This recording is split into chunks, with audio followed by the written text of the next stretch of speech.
Ejay, Jennifer, and I can't believe that I've never met Dr. Lesser before for the session, but more importantly for you being here. So I thought that I would show you the work that I did and my involvement with the Society of Neuro-Oncology through Global Neuro-Oncology, and just through the story of how I became engaged, demonstrate to you what the value of it is and also how you yourself can progress in the society. So I think earlier, last session, Ejay asked Dr. Batchelor, how did you become involved in SNO? And as a PhD student, I'm a neurosurgeon, but I did my PhD. This was the society that we would go to present the work that we did in the lab. I will date myself because back when I was a PhD student, the membership of the society was about 400 people. And I remember my mentor and supervisor was the SNO scientific chair, and I thought this is something I'd like to do one day. And when I became a scientific chair, the meeting had already become much larger. And so it's a very dynamic society. It grows very quickly. And every year on year, you see that there's an increase in the number of abstracts submitted. And I think it's a reflection of the field also really becoming a stronger field in general as there's more opportunities and more recognition of brain tumors, more better identification, etc. So I started out actually coming to the meeting and making the presentations, and then subsequently had an interest in becoming involved in the outreach committee.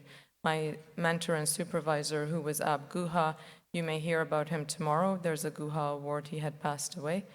Really introduced me to the idea of being able to go globally and be able to participate in scientific conferences outside of our walls of the University of Toronto. And through that experience, I really saw value in being able to engage with global neuro-oncology field. And for me, the most important element of it was to learn in a bi-directional manner and to be able to actually go to the sites and realize that there's so much new that I can learn actually from many of the places that we travel to. Because of his ethnicity and origins, we tended to go more to India. And so through that, I became involved, and I think Chaz in the earlier part of the presentation mentioned that you should advocate for yourself. So in fact, I had indicated to Chaz that I would really like to be involved in SNO, and the opportunity came to become the chair of the committee, and this is how I entered the SNO leadership. Through the process of what we did at the SNO Outreach Committee for the International Committee, I had an idea because I realized that often we're focused on what happens on the ground here at the conferences, and we don't have a chance to actually go outside and introduce what we do as a society to the global community. So I thought of a scholarship that I was able to convince my colleague, Dr. Mark Bernstein, who's a senior neurosurgeon at our place, and at the time was the chair of the Wilkins Barrick International Neurosurgery Education Chair, and also convinced SNO Foundation that 50-50 we would introduce the International Outreach Scholarship. And the goal of the scholarship was to hold conferences or other scientific forums and educational content that is really directed by individuals at their own country, that's very specific to the needs of that region. So in other words, SNO will not dictate the content of it, but really would be there to support it in any capacity, whether it's through speakers, through promotion. But the international scholarship was intended really to promote local, regional societies across the globe. And some of the metrics that we used for successful applicants was to ensure that it was multidisciplinary in nature, so it maintained and remained true to the nature of Society of Neuro-Oncology itself, and that it had agendas that was very educational primarily. In the launch of this in 2015, we had a number of applications. You could see that we had close to 20 applications, and thereafter annually we had approximately between 17 to 20. So it was a very well-received program. It was a rich set of applications, and all of the sites that had the scholarship, 2 were given out every year. were hugely successful, very appreciative and grateful of the opportunity, in that it was very rewarding for the participants and the organizers. So as the success of this progressed, and you could see that at many of the meetings, individuals from within our society were invited, but really the main point of it was that each site maintained their own speakers, their own regional pressures, and so it wasn't very directed solely by Society of Neuro-Oncology. And you could see, for example, here the program of the meeting that we had in Kuala Lumpur is supported by Society of Neuro-Oncology and in partnership with the Neuro-Oncology Society in Malaysia. So through these experiences, I identified regions that typically were not sending applications for this scholarship. And there's multiple areas within the world that don't have an organized Society of Neuro-Oncology. There were many that were hoping that this would act as a vehicle to bring them together as a society. And coincidental with me identifying this very variable regional need for developing Society of Neuro-Oncology that would then have impact, I had discussions with Kathy Oliver, who, as some of you may know, leads the International Brain Tumor Alliance. And in a conversation with her, both of us had the idea that perhaps we need to promote more presence in the sub-Saharan Africa region. And so in speaking to SNO Board and the Foundation and with the Wilkins-Barrick Chair, Dr. Bernstein, I thought that perhaps we can dedicate the international scholarship in the next 4 to 5 rounds to allow sustainability of launching a Society of Neuro-Oncology for Sub-Saharan Africa. So through these discussions, we then came to the decision that in order to focus on regional development, the SNO Outreach Committee would focus on helping regionally understand first some of the landscape. So we did a survey of landscape, and I have to say I really was an observer and a learner in this process. Some I see who are in the room contributed to establishing a lot of the information that I'm showing you. But to identify the area of need, and Kathy Oliver and the IBTA team were instrumental in this as well, along with partnership with SNO. So one of the key issues that was brought to us was the late and incorrect diagnosis or no diagnosis, insufficient access to medical care, an acute shortage of healthcare professionals specializing in brain tumors, and a critical shortage of up-to-date and well-funded medical equipment and technology. And I would say this specific point was actually one of the key reasons for me to think of the need for perhaps a special dedicated Society of Neuro-Oncology within the region. And then the second point was the lack of a specialist pathologist. And one of the many international scholarships that we give out as part of the international committee was a pathologist that came from North Africa and really made us aware of the limitations there. So this is a document that actually we co-produced with IBTA, and you can read a lot of this content in there. But some of the key factors that we then established through the survey was a systemic weakness and lack of funding for supporting of staff to develop educational and training programs, procurement and equipment and facilities were missing, and weak management practices and lack of regional specific guidelines for patients with brain tumors. And there were also very few non-for-profit brain tumor patient and caregiver support, and the organizations that advocate for this was lacking as well. One of the key features that came through doing such a survey was that in fact locally people rely on traditional medicine. And my perspective is, I don't really know what the final formal position on this should be, but my position really is that if a population relies very heavily on traditional medicine, they need to be engaged in this activity. And so that was a key metric for me to be able to involve the traditional medical advocates and medical voices of the region. There was a substantial stigma that was associated to being diagnosed with a brain tumor, and so as a consequence, the piece about advocacy obviously is not there. And most importantly, ultimately, what's bolded is that there was really no one society that could direct some of these areas and gaps that were identified. And so when we put out a call for special focused region of the International Outreach Scholarship, it was really to have applicants from sub-Saharan Africa. Members who were previously from the sub-Saharan Africa region or had an interest could also be part of an application, but the application had to be directed from one of the key institutions. And we then reached out to IANO to see whether they would add to the funding that we committed to this. And of course, as I mentioned, IBTA was instrumental. Initially, we committed a 3-year continuity of the scholarship being dedicated to the sub-Saharan Africa region. So 3 times 2 per year, that's a total of the 6 of the international scholarship funding. And it was a multi-year investment. And also this allowed us to have multiple stakeholders.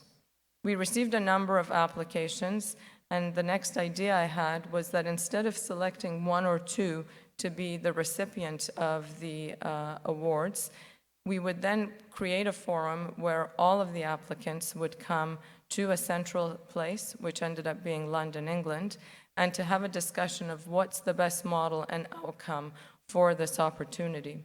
So if you go back in time, what I'm presenting to you now is how the evolved product of it. But as it was evolving, we hadn't really landed on whether it should be a society that should come out of this or whether it should be standalone courses that regions that had the strongest application would benefit from. So we then created the forum where all of the applicants from the different countries were able to attend and be present in London, as I said, and it was most important to have the patient advocacy groups from, again, multiple institutions, multiple organizations present at the meeting. We had 33 participants. This was held in 2017, and 16 countries were represented. The IBTA, again, much of it was the force of Kathy Oliver as an individual, together with us attended, and you could see the membership of the various countries that came to support this first summit.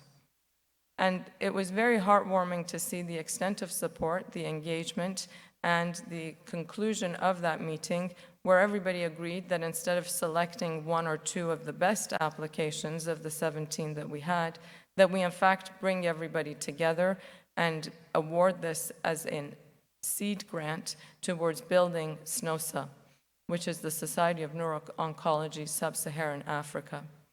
And the vision at the time, and this has evolved because as you could see it was 2017, the vision for a symposium was that it would be bridging the divide between patients, caregivers, medical professionals, and traditional healers in neuro-oncology, linking local and domestic specialists with professionals from the developed world, and implementing modern technology. So I would say a very ambitious vision. But the challenges that were listed, and this was again through a discussion with the entire group, adding to what was done through the survey, is to adapt to the local environment. And so it shouldn't be dictated, but really driven and born very organically from the local environment and its needs. And address the intrinsic values of each member, in particular patients, again going back to what patients are most comfortable with receiving the care, and then to accommodate cultural beliefs, especially the widespread reliance of traditional healers. And I have to say in this process I learned quite a bit from that interaction. What was very nice to see as an evolution of this is that of course now SNOSA is a recognized society. It's a flourishing society. They have created a first sub-Saharan SNO meeting that was very successful. I unfortunately couldn't attend due to health reasons. However, the reports and the follow-up of that has been outstanding. They've established SNO bylaws and structure that's relevant to the sub-Saharan society. And the inaugural meeting, as I mentioned, was successful, and many more have happened since.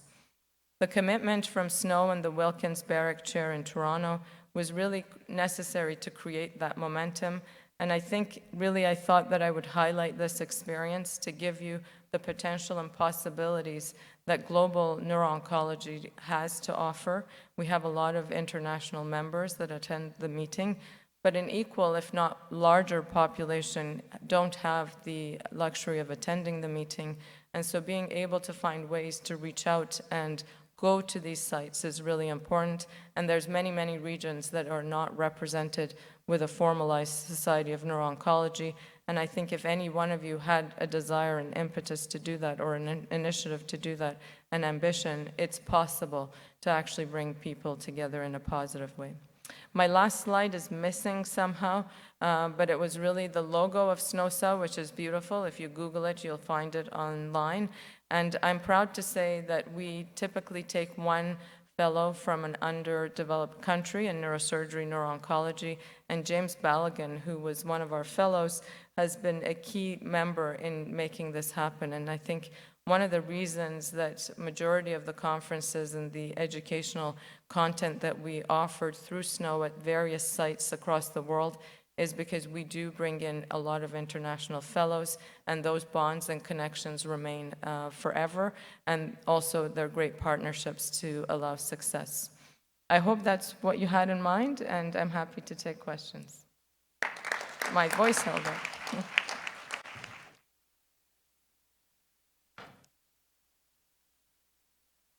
You've got a new host heading to the floor, but any questions about global medicine and outreach in neuro-oncology?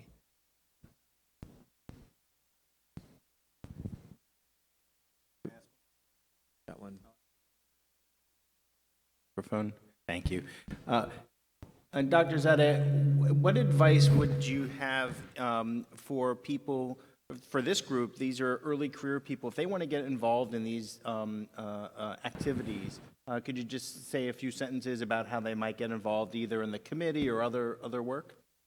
Yeah, sure. I mean, I think going back to what Chaz said, some of it is advocacy for yourself to reach out. And I think the key people to reach out to, Chaz is always a great person to reach out to because he knows the society and has the memory of the society.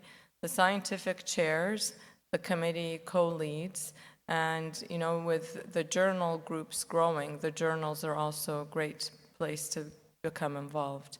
And I think Tracy mentioned, and Chaz perhaps mentioned as well, the initial stages traditionally has been that you become an abstract reviewer and then you move on to being a moderator or a discussant at some sessions. But I think really it's to find those opportunities to make the connection. And I do have to put an asterisk in that sometimes you reach out to somebody, they're busy, and your inbox and your email gets either buried in their inbox or goes to spam. So the key is to not be shy and ask again. And if one opportunity fails, not to take it as a failure, but really maybe that wasn't an opening for that year for you, but to try again. There's a really broad range of activities now as the society's grown. For example, this in itself is really amazing to see come together. It wasn't a forum that existed before. I would say to advocate in that regard. And then if there are ideas that you think are unique that are not being thought of by the society leadership, whether it's the scientific chairs, the education chairs, I think it's not bold. I think it's good to then put the proposal together and present it to as many leaders within the society to mature it, and then somebody of the members that you present them to will help you launch that idea. Yep. Thank you. Mm-hmm. Thank you again for the opportunity.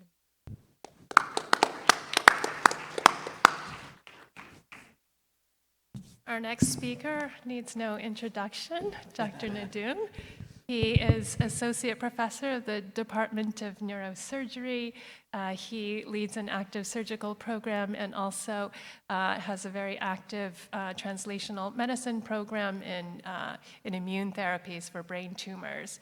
He's also the founding board member of SNO-SA,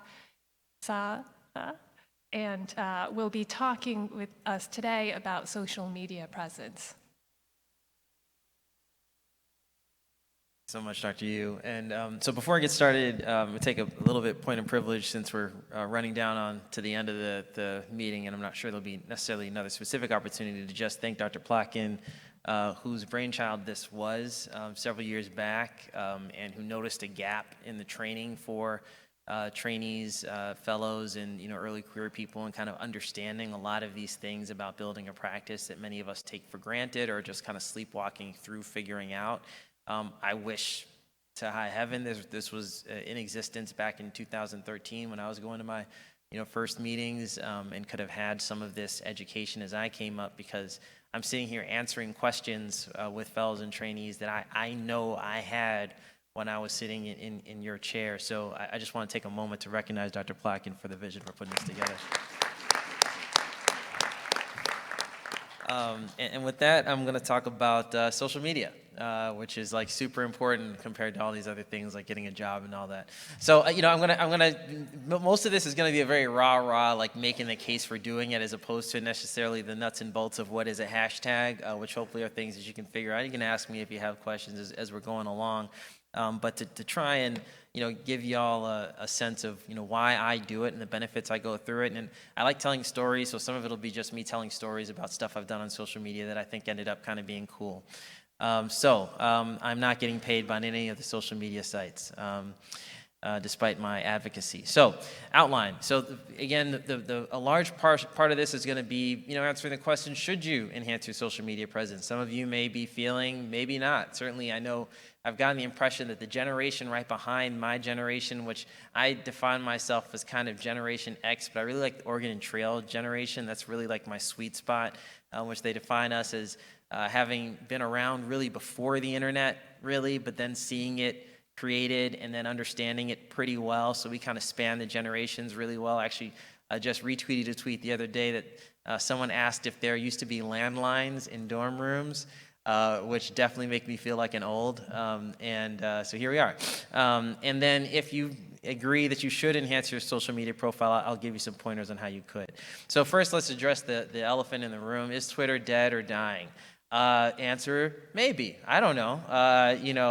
For those who've been living under a very big rock, Elon Musk just bought Twitter, which is probably a foolish purchase. I personally think that it's going to fall in the realm of kind of a Peloton thing, where maybe you don't want to invest in Peloton, but it's still a pretty good platform. And I kind of think it's the same way for Twitter, in the sense that, viable business strategy, maybe not. Something that still has value as a tool for people to communicate and share information on a real-time basis, probably. Maybe with a few more curse words and other things thrown in these days, but I think that's going to be fine.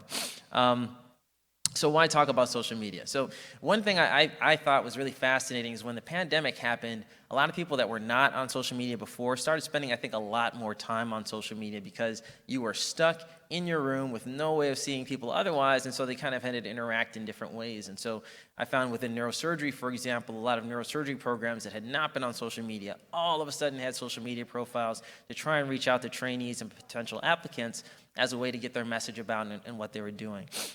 It will improve your professional visibility done in the right way, which again is important. You want people to know you. When you talk about that, trying to go up for promotion and having to have people from outside your institution know about the things that you're doing and be able to talk positively about you, you want to be able to tell your story and have them know your story.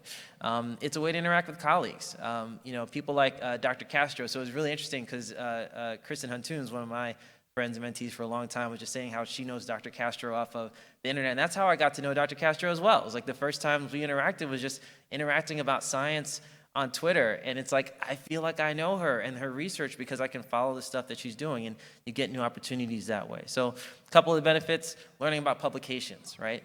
So someone publishes an article, I promise you, I have a Web of Science search. Google Scholar sends me stuff.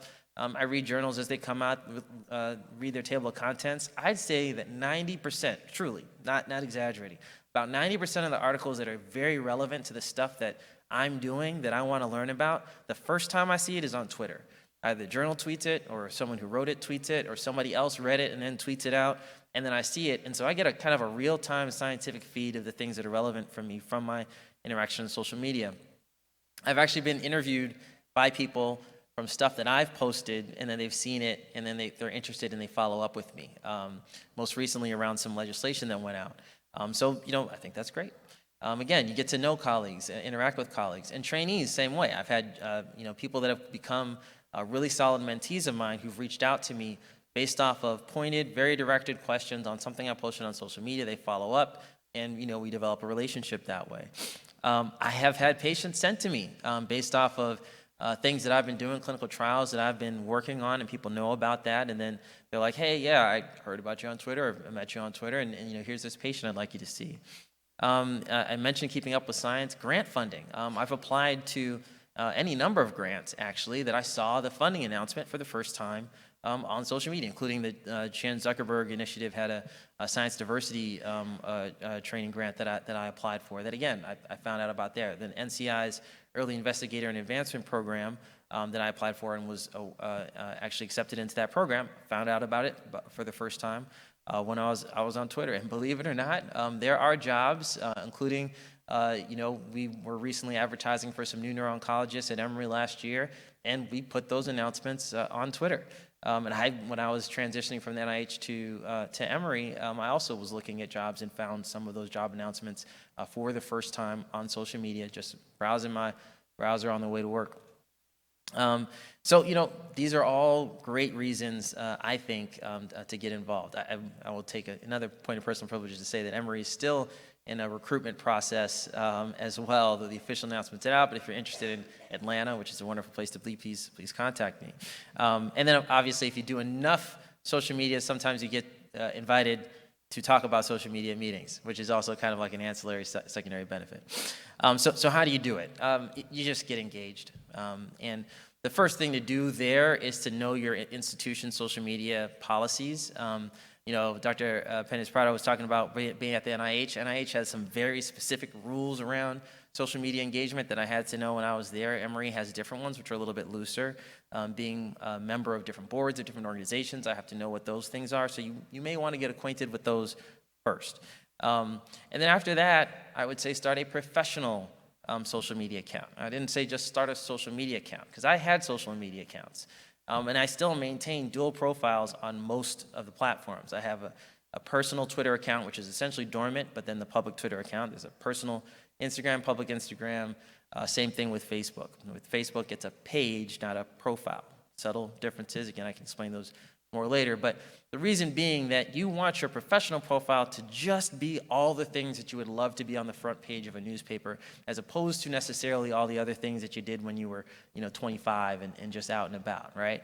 And so you want a very curated profile. I tell my mentees to kind of think of it as a different CV. And kind of all the things that would normally go on your CV also end up on your social media profile in some way. You publish a paper, you give a talk, right? Those are the sorts of things that are great to put on your profile. So first you want to start following accounts, right? So obviously at NeuroOnc, which is Snow's account, would be a great one to start with. For the neurosurgeons in the group, NS Tumor Section is the group for the social media account for the tumor section, which is the group for neurosurgical oncologists. Journals in the area, Journal of Neuro-Oncology, et cetera, that have their own Twitter profiles, you want to follow those as well, as long as other bigger journals that may be related or not, JCO, whatever you think is relevant to you, and just see what they're posting about. And for a little while, you can just kind of be a ghost account and just follow and see what other people are saying, right? What are people tweeting about? Oh, they're tweeting about the papers they're published. Maybe I should try that. Oh, they're publishing about this talk or this conference that they're at right now. And they're taking pictures and sharing the things that they're seeing or the things that they're learning. Maybe I could try that too. And after a while, you kind of get an idea of the rhythm. And the rhythms are different. The Instagram rhythm is different from the Twitter rhythm. Honestly, I'm more familiar with the Twitter rhythm than I am with the Instagram rhythm. The LinkedIn rhythm is a completely different one, probably a little bit closer to Twitter, very professional, and a lot of awards and things like that people have. Maybe a little less commenting on news and that sort of thing, but serves a similar purpose. So, you want to jump right in. You start your first social media post, and again, you want to share information on things that you would put on your CV. Publishing a paper is a great time to have a Twitter profile. As a matter of fact, some of you may notice that a lot of journals will ask you for your social media handles either at the time of submission or publication of an article because they want to tag you.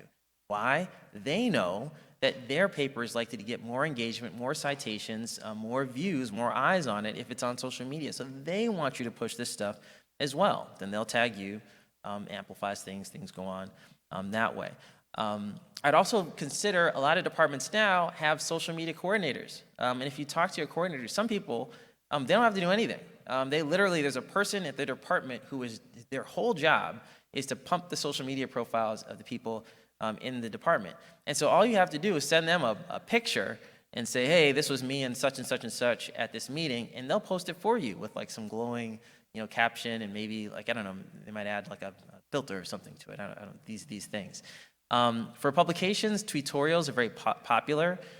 This is your opportunity to give your elevator pitch for your given research project on the social media profile. So it's, link to the publication first, and then a series of tweets that maybe have the panels of the key figures from the paper, one by one, explaining people what it is, so that they not only have seen that you've published something, but they understand it very quickly, they can digest it, they can interact with it. Again, that's a paper they're more likely to interact with, cite, use as they go forward. Engage with others. So yeah, you've mastered your first post. Look at other people's posts. Someone posts something relevant, you actually did read the paper, was a paper you would have read it anyway. Hey, great paper. I really enjoyed that you studied such and such. Hey, that was a great observation. We're actually looking at this other thing, this grant proposal that I'm working on, where we're studying something similar. People respond. You start to develop those relationships, again, like I have with Dr. Castro and others, to where, now they know a little bit about your science. So again, when that day comes, when they're on a study section and your grant comes on, it's not someone you collaborated with. This is not someone that's a mentor of yours, but maybe they're familiar with you. Maybe your name kind of rings a bell. Maybe they're more inclined to think that this is something that you know because they've seen that you understand the science and haven't engaged with it in the past. Increasing followers, just be a little bit active. Not a lot active. I'm not talking about spending a half hour a day on Twitter, an hour a day on Twitter, just a few minutes a day. Checking, they have an algorithm that's going to try and push the things they think is the most relevant to your feed. So with just a little bit of time, you probably see the things that you'd want to see on the platform anyway. Same goes with Instagram or the rest. And for those few, the ones that are relevant, like, retweet, etc., comment, and then get off. You do that a little bit every day. And again, people notice, they see, you follow certain profiles, they look, oh, this person's a fellow at such and such institution. I know that. They follow you back. You improve your reach. Consider a secondary focus of your profile, not necessary. But if you have something else that you're also interested in and engaged in, you might get some engagement around that. Posting cases, this is kind of a little bit neurosurgery specific. Do not recommend it a lot. In certain key instances, sure. Definitely not the same day as surgery. You don't want someone's relative the first time they find out about how a surgery went by going on Twitter and kind of recognizing some portion of that story, right? A month later, 3 months later, you've talked to the patient about something going on. That's great. Residents, not a great time to get on social media and be like, hey, this was the first such and such that I just took out. Don't do it. No benefit to that, okay? Social activism, politics, I actually do a little bit of this. Double-edged sword, right?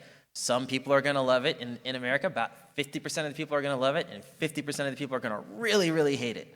Have I had a patient walk into my room and say that they hate the stuff I've done on social media? I haven't had that happen. I have had patients that have come in and say they really love the stuff that I do on social media. It's a risk that you take. If it's something that you're really passionate about that fits into your overall kind of mission statement for who you are, go for it. If it doesn't, stay away from it. Couple examples. This is me, just showing my lab for Go Gray in May. So Brain Tumor Awareness Month is in May. So just talking about, hey, here's who my lab is. These are the things that we're doing. Let's engage around that.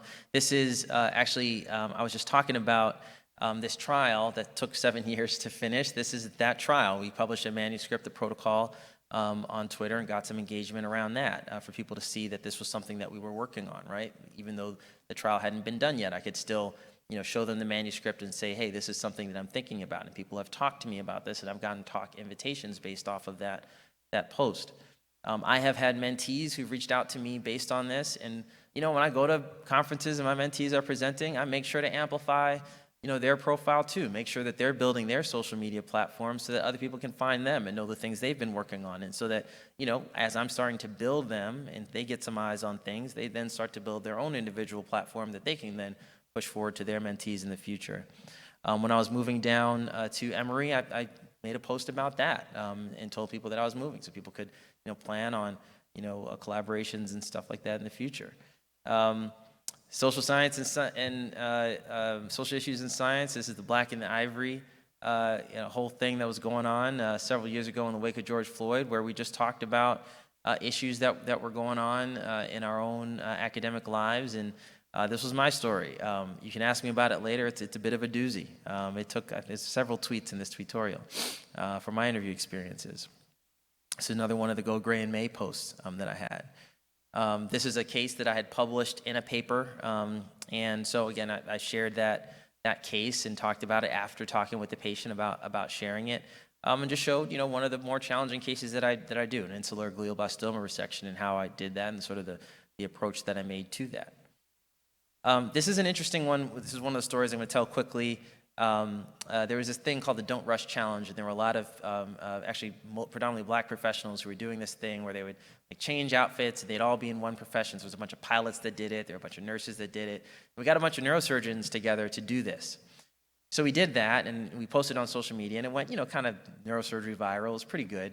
And we had created a WhatsApp group to do this. The WhatsApp group ballooned all of a sudden to over 100 Black neurosurgeons, most of whom were not involved in the video, but just, kind of got connected between that.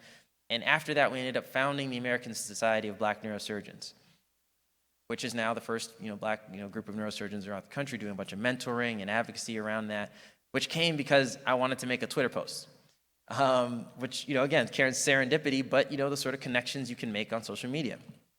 This is just highlighting Dr. Rodriguez, another member of the American Society of Black Neurosurgeons who's done phenomenal work on social media. And again, she's just doing well in her career altogether, but I would venture that a lot of that exposure is from some of the stuff she's doing online. And finally, this is one, some people were mentioning this earlier about, I had an opportunity to introduce President Biden for the Cancer Moonshot relaunch earlier this year. And you can draw, it's not a direct line, very few things are a direct line, but to my social media engagement that somehow ended up landing me in the White House for that introduction, in part because I ended up on the board of the National Brain Tumor Society, and one of the reasons I ended up on the board of the National Brain Tumor Society is I was known in the patient advocacy community for participating in the brain tumor social media chats that they had every month that I found out about on Twitter. I started to participate in those chats on Twitter. Then some mutual friends were on the board, got invited to the board. Then being on the board, ended up in a conversation with the Office of Science and Technology Policy on the White House. Then from that, I RSVP'd for this invitation they gave to me to the White House. And then they looked me up and said, hey, we like the sort of stuff this guy talks about.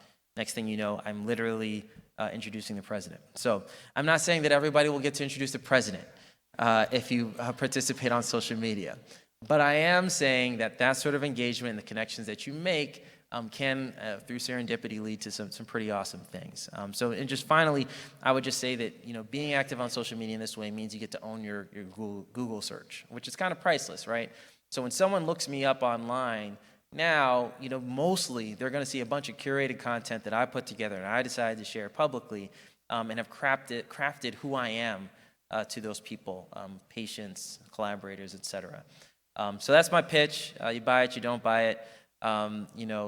Feel free to reach out to me on one of these social media platforms. Always happy to chat. And with that, I think that is the last talk, and we can go to our small groups, and we'll all use the QR codes and tell us how well we did or not did on the QR codes in the survey. But again, thank you all for hanging out with us all day. It's been a lot of fun engaging. Dr. Plotkin talked about how you can get re-energized doing stuff like this, and this truly has been a wonderful day interacting with trainees and looking at the future of our field. So thanks for spending the time.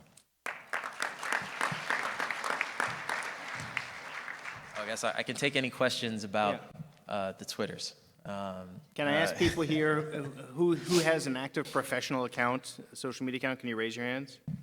It goes up every year. Yeah. Claps for all of you. Applause for all of you. Well done. It's a good start. And any questions? Can I get, it is on. So AJ, my daughter, who's 15, says to me, Twitter's for old people. Yeah. And I just go, okay. And she keeps telling me, do TikTok with me. So I do TikTok with her. I can't keep up because I can't follow the steps. But I have been thinking recently for our Department of Neurosurgery, maybe TikTok is not a bad forum on short videos on how to do a craniotomy. You know, I'll tell you. What are your thoughts on TikTok? Oh, I have nothing against it. So I saw an article recently that, again, one of the generations below mine, I can't keep track, it's Z or Z Alpha or something, but that they do searches on TikTok to find out how to do stuff or find stuff or go to places, restaurants, how to cook, etc. And so it's not a bad idea. I am an old, so I don't know TikTok yet. There's actually a neurosurgeon in Georgia, Dr. Grunch, and she is very active on TikTok. She's like Lady Spine Doc on TikTok, and she's got like maybe 1 million followers, something like that, crazy. She posts some cases. She posts some dance videos. She does a lot, right? And so that's a different way to go. I've I had to recently convince. This is one of the things I do professionally, is I convince organizations that they need to have a social media profile. And one of the ones I recently convinced, I was like, maybe we should just slip a TikTok in there too. It was the CNS resident committee, so we may or may not do that. We'll see.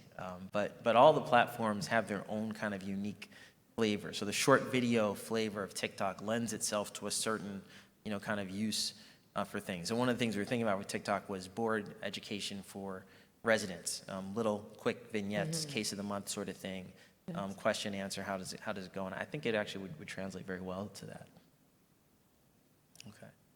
Any other questions? You and I make a TikTok after this. We're on it. We're on it. All right. Well, thanks again, everybody. We'll move on to the small groups. All right.